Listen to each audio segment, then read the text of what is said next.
transformation. Yeah, that's actually This good one transformation. is a Valentine. Actually, everyone used to be terrified of that transformation. Literally everyone. So other than being a ghost, what else can you do? Like, I always ask this, and that makes me think of, because we've just covered, like last episode, we covered Ripjaw's. Ghost Freak is, because he's an Ectonurite, right, and he's not necessarily.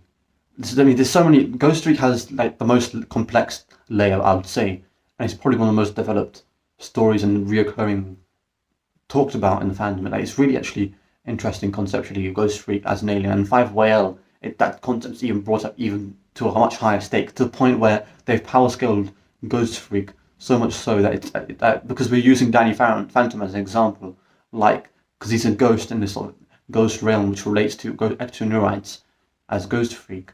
You've power scaled them to a very high level, and so Ghost Freak is actually really really powerful in that sense.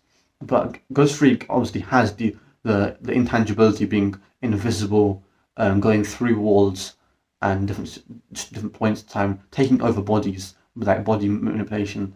I want to say he's got, well, not necessarily the current Ghost Freak, but we obviously see the evil Ghost Freak with beams and through the body's cavity, basically. Even though it's sort of like a hollow ghost cavity, it obviously does float and is able to move about in like the vertical, and he's obviously able to move his eyes to see through different directions and points. And that's like the basic concept of Ghost Freak. But then if you look at like Vilgax attacks, you've got Ghost Freaks obviously with a vulnerability to light, but then you've got they can take over the bodies and no longer are vulnerable to light.